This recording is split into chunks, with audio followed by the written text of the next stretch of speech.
Welcome to bird media. నేను వైష్ణవి. తెలంగాణ ప్రభుత్వం నిర్వహించబోతున్న Telangana rising global summit కోసం భారీ స్థాయిలో ఏర్పాట్లు చేసింది. మరి ఫ్యూచర్ సిటీలోని 100 ఎకరాలలో ఈ సమావేశం జరగబోతున్న విషయం తెలిసిందే. దేశ విదేశాల నుంచి 2000 మందికి పైగా ప్రతినిధులు హాజరవుతున్నారు. మరి ఈ సమ్మిట్ రాష్ట్ర ఆర్థిక, సాంకేతిక, అంతర్జాతీయ సంబంధాల రంగాల్లో కీలక మలుపుగా మారబోతుందని కూడా రేవంత్ రెడ్డి ప్రభుత్వం భావిస్తోంది. మరి ఈ నేపథ్యంలో హైదరాబాద్ను అంతర్జాతీయ గుర్తింపు కలిగిన గ్లోబల్ సిటీగా మారుద్దామనే లక్ష్యంతోనే ప్రభుత్వాలు కొన్ని కొత్త నిర్ణయాలు తీసుకున్నాయి. అయితే ఎన్నో నిర్ణయాలు తీసుకున్నప్పటికీ ఒక్కటి మాత్రం చాలా ప్రాధాన్యంగా కనిపిస్తోంది. అదే అమెరికా అధ్యక్షుడు డొనాల్డ్ ట్రంప్ పేరుని హైదరాబాద్లోని ఒక ప్రధాన రహదారికి పెట్టడం అనే ప్రతిపాదన. ఇది ఎందుకు వచ్చింది ఏంటి అని తెలీదు. అమెరికా కాన్సులేట్ జనరల్ కార్యాలయానికి వెళ్లే రహదారినే ఇప్పుడు డొనాల్డ్ ట్రంప్ అవెన్యూగా నామకరణం చేయాలని ప్రభుత్వం భావిస్తోందట. మరి దీనికి సంబంధించి హోంమంత్రిత్వ శాఖ, దాంతోపాటు యుఎస్ ఎంబసీ నుంచి సాకారం అనుమతులు తీసుకునే ప్రక్రియ కూడా ఇప్పటికే స్టార్ట్ అయిపోయిందని చెప్తున్నారు. అధికార అనుమతి వచ్చిన వెంటనే ఈ రోడ్డుకి ఆ పేరైతే ఖచ్చితంగా ఖరారవుతుందని. మరి ఇప్పుడు ఈ నిర్ణయం హైదరాబాద్కు అంతర్జాతీయ స్థాయి ప్రతిష్టను తీసుకొస్తుందని అయితే ప్రభుత్వ వర్గాలు పేర్కొంటున్నాయి.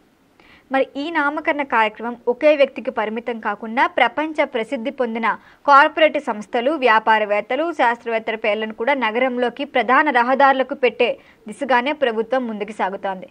ఇప్పటికే రావిరియాల వద్ద నెహ్రూ ఔటర్ రింగ్ రోడ్డుకి ఫ్యూచర్ సిటీని కలుపుతున్న 100 మీటర్ల గ్రీన్ ఫీల్డ్ రేడియల్ రోడ్డుకి పద్మభూషణ్ రతన్ టాటా రోడ్డు అనే పేరు పెట్టారు.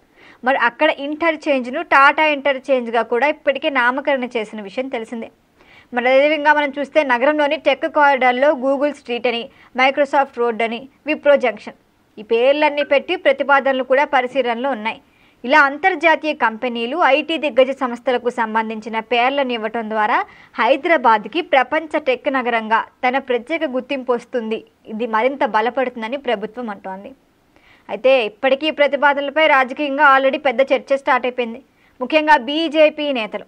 అయితే కేంద్ర మంత్రి బండి సంజయ్ అయితే ఇప్పటికే దీన్ని తీవ్రంగా వ్యతిరేకిస్తున్నారు. రేవంత్ రెడ్డి ప్రభుత్వం ట్రెండింగ్లో ఎవరైతే ఉంటున్నారో వాళ్ళ అంతర్జాతీయ వ్యక్తుల పేర్లు పెట్టడంపై ఆసక్తి చూపిస్తుంటే, అంత మీకు ఇంట్రెస్ట్ ఉంటే ముందుగా హైదరాబాద్ను భాగ్యనగర్గా మార్చండి అని కూడా డిమాండ్ చేశారు.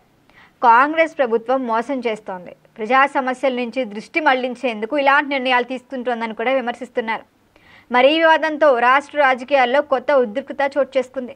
మొత్తానికి తెలంగాణ ప్రభుత్వం చేపడుతున్న ఈ నామకరణ కార్యక్రమాలు అయితే రాష్ట్ర గ్లోబల్ ఇన్వెస్ట్మెంట్ మరియు టెక్ రంగాల్లో మరింత గుర్తింపు పొందే ప్రయత్నంగా వాళ్ళు చెప్తున్నారు. మరి అయితే దీనిపై వస్తున్న రాజకీయ ప్రతిస్పందనలు, ప్రజా అభిప్రాయాలు ఈ నిర్ణయాల భవిష్యత్తు నిర్ణయించే అవకాశం ఉంటుంది. మరి మీరేమంటారు? మీ ఒపీనియన్ని కామెంట్ చేయండి. చూస్తూనే ఉండండి బర్డ్ మీడియా.